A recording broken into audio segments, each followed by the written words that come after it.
তেওঁ 5 তাৰিখে লৈ গৈছে বুলি কৈছে আৰু আমি জ্ঞাত যে 5 তাৰিখে লৈ গৈছে। যিজন ল'ৰা এতিয়া কি বুলি ক'লে নাম পথালি পাহাৰৰ এইটো গিৰিন্দ বৰা বুলি কৈছে। তেওঁ মানে শুনামতে এতিয়া জ্ঞাত যে বেলেগ কোম্পানী গুজৰাটৰ পৰা বোলে কোনোবা এজনে 20,000 টকা এটা দিছে তেওঁক মানুহ লৈ যাবলৈ, আৰু তেওঁ হৈছে আমাৰ যিজন লৈ যাবৰ কাৰণে। কিন্তু তেওঁ মানে আমাৰ ইয়াত এই পকা মিস্ত্ৰী কৰে, তেওঁ বুলটন গলা মোৰে বন্ধু। তেওঁক মানে কিবা হেৰি কৰি ফুচলনি কৰি তেওঁক মানে বলি স্বীকাৰ কৰি তেওঁক লৈ গ'ল। তেওঁ এই সন্দেহ কৰে মানে তেওঁক মানে তেওঁলোকে প্ৰলোভন কৰি হয়তো ক'ত মাৰিছে, মাৰধৰো কৰিছে বুলি কৈছে। গতিকে মাৰি ধৰি তেওঁলোকক একেবাৰে মাৰিবলৈ ধৰোঁতে তেওঁ উপায় নাপায় জাপ মাৰি দিছে বুলি ক'লে। আৰু তেখেতসকলে মানে ডিঙিও চেপিছিলে বুলি কৈছে। এতিয়া হা আৰক্ষীৰ ওচৰত গৈছিলে ভনীয়ে, 2-3বাৰ গ'ল, কিন্তু গুৰুত্ব দিয়া নাই বুলি কৈছে। আৰু মোৰো সময় নাছিলে মই আহিবলৈ, 2 দিন। চুবুৰীয়া হিচাপে আমি মানুহজনক বিচাৰোঁ। আৰু ভনী যিহেতু অকলশৰীয়া, তাইৰ ঘৰখনৰ মানুহজনে মানে কৰে, আৰু খুব মানে হেৰি ল'ৰা, মানে কাৰো লগত কাজিয়া পেচাল তেনেকৈ নাই, খুব শান্ত মানুহ, খুব ধৈৰ্য্যৰ মানুহ। তেওঁক মানে ফুচলনিতে লৈ গ'ল। আৰু মই মানে অনুৰোধ কৰিছোঁ যে তেওঁ আমাৰ এই দুখীয়া মানুহজনক যেনে তেনে তেওঁক চৰকাৰ হ'লেও তেওঁকো মই প্ৰণাম জনাইছোঁ যে আমাৰ মুখ্যমন্ত্ৰী ডাঙৰীয়াক তেওঁ যে অনুৰোধটো ৰক্ষা কৰে আৰু হাওৰালৈ কেনেধৰণৰ ক'ত আছে সেইখিনি যেন তেওঁ বিচাৰ কৰি দিয়ে। আপোনাৰ নামটো ক'বচোন। মোৰ নাম দীপা গোৱলা। আমাৰ মানুহজন মানে এজন মানুহে পথালি পাহাৰৰ পৰা আহি মানুহজনক কামলৈ লৈ যাওঁ বুলি অৰুণাচললৈ গৈ গিৰিন্দ বৰা তেওঁ মানে কামলৈ মানুহজনক ফুচলাই মেলি ইয়াৰ পৰা লৈ গ'ল। আৰু মই ঘৰত নথকা অৱস্থাত মানুহজনে আহি পেলাই মানুহজনক মনে মনে লৈ গৈছে। লৈ গৈ অৰুণাচললৈ যাম বুলি কৈ তেওঁ মনে মনে গুজৰাটলৈ লৈ গৈছে। গুজৰাটলৈ লৈ যাওঁতে জুনৰ 5 তাৰিখে তেওঁ লৈ যাওঁতে হাওৰা ষ্টেচনতে তেওঁক মাৰপিট কৰি 2 নম্বৰ ষ্টেচনৰ পৰা তেওঁক পেলাই দিছে। পেলাই দিয়াৰ পৰা সেইদিনাৰ পৰা তেওঁ ফোন পাতি আমি একো পোৱা নাই।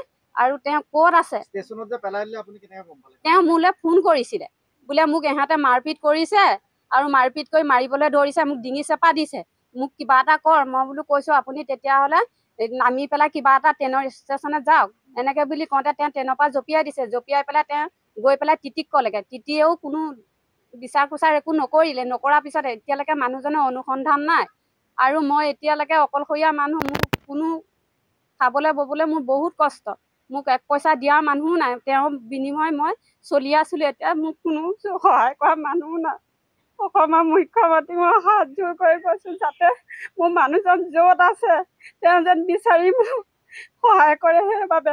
আৰু আমাৰ এই নাৰায়ণপুৰ থানাকো মই 2 দিন 3 দিন গৈ মই কৈছোঁ, ছাৰ মোৰ মানুহজন এনেকৈ হেৰাইছে, আপোনালোকে কিবা এটা সহায় কৰক, মোৰ হাতত পইচা পাতিও নাই।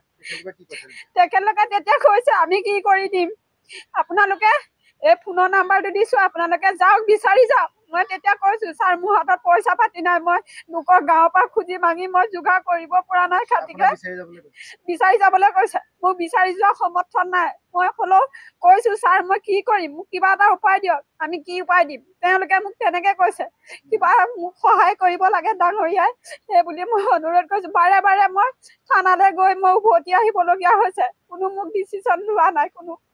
আৰু মানুহজনৰ বিষয়ে মই নহ'লে মই অসহায় কেনেকৈ কৰি খাম, মোৰ ল'ৰা ছোৱালী 3টা, মই এতিয়া অকলে জীয়াই থকাটোৱে টান হৈছে।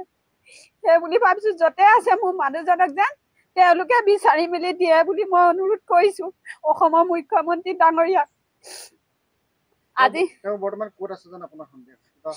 মোৰ মানে সন্দেহ কৰিছে হাওৰা ষ্টেচনৰ ভিতৰতে কোনোবা জেগাতে তেওঁ সোমাই আছে বুলি মোৰ অনুসন্ধান হৈছে। আজিলৈকে খা খবৰ নাই। আৰু যিকেইজন ল'ৰাই বিচাৰি আহিছিলে তেওঁ আজিলৈকে ফোনটো ৰিচিভ নকৰা হ'ল। বাৰে বাৰে ফোন কৰি অনুৰোধ কৰিছোঁ, হ'লেও মোৰ ফোন তেওঁলোকে ৰিচিভে নকৰে। সেই বুলি মই ভাবি থানাতো কৈছোঁ কেইবাবাৰো, অচি ছাৰহঁতে মোৰ কথাটো গুৰুত্ব দি মানিয়ে নলয়। মই এতিয়া কেনেকৈ ল'ৰা ছোৱালীলৈ খাওঁ। কাৰোবাৰ লগত কেতিয়াবা কাজিয়া হৈছিল?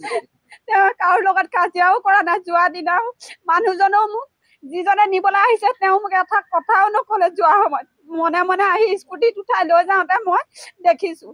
আৰু তেওঁ ৰিচাৰ্জ নাছিলে। মই যেতিয়া গুৱাহাটী পাৰ হৈ হাৱাৰ পাওঁতে মই ফোন কৰিছোঁ, তেতিয়া তেওঁ কৈছে বোলে মোক এহেঁতে মাৰপিট কৰিছে। তেতিয়াহে মই গম পাওঁ যে তেওঁক ইমান মাৰপিট কৰি পেলাই তেওঁলোকে এতিয়া নমাই দিলে নে তেওঁৱে জঁপিয়াই দিছে। মই সেই কথাটো এতিয়ালৈকে বিশেষ গম পোৱা নাই। ঘৰৰ ভিতৰত স্বামী আৰু আপোনাৰ মাজত কেতিয়াবা কাজিয়া নাই, মোৰ কাজিয়া পচাল একো নাই। মোৰ মানুহজনে ধুনীয়াকে অৰুণাচলত কাম কৰি খুৱাই আছিলে, সেই লগ পাই মানুহজনে মনে মনে লৈ গৈছে মোৰ মানুহজনক। প্ৰশাসনৰ পৰা এতিয়া কি বিচাৰিব? প্ৰশাসনক কি ক'ব? মই মানুহজন মোক এটাই লাগে যেন মোৰ মানুহজন য'তে আছে বিচাৰি আনি মোক দিয়ে যেন, মোক সেইটোৱে লাগে। তাৰ বিনিময়ত মোক একোৱে নালাগে, মোক মানুহজনে লাগে। কাৰণ মোৰ মানুহজন নহ'লে মই কেনেকে খাম? মোৰ মানুহজনে মোক ডেইলি হাজিৰা কৰি খুৱাই আছিলে, এতিয়া মানুহজনে নাই, মই কেনেকে চলি খাম? মোৰ এই ল'ৰা পোৱালিটো সৰু হৈ আছে। অসমৰ মুখ্যমন্ত্ৰীক মই হাত জোৰ কৰি কৈছোঁ যাতে মোৰ ল'ৰা ছোৱালীকেইটাৰ কাৰণে মানুহজনক যেন বিচাৰি আনি দিয়ে। আৰু